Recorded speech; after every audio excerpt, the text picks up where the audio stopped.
Catherine Bernardo di iniiwasan si Jericho Rosales kahit nalilink sila. Tila walang pakialam si Catherine Bernardo sa mga isyong pinag-uusapan ngayon lalo na ang paglilink sa kanya kay Jericho Rosales. Madalas nga raw nakikitang magkasama ang dalawa, pero deadma lang si Kath. Nitong weekend nga lang ay kumalat sa social media ang after-dinner photo niya with Jericho kasama ang mga dating bosses nila sa Star Magic na sina Johnny Manahan at Marayoli Alberto, Piolo Pascual, Bea Alonzo, Jake Ejercito, at Donnie Pangilinan. Kinaaliwan din ng netizens ang TikTok video ni Kath with Donnie and Jake. Game na sumayaw ang dalawang aktor kasama ng Asia's phenomenal superstar Ha. Nalink din ang dalawang kapamilya aktor kay Catherine. Komento nga ng isang netizen, hindi takot na makita si Kath na kasama ang mga lalaking nililink sa kanya.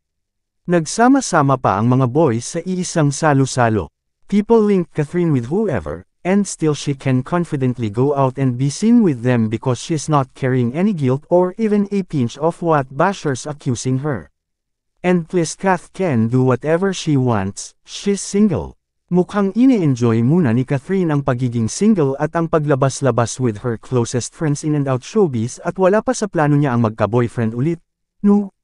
Mr. Kasag pa here. E-subscribe muna yan for more news updates.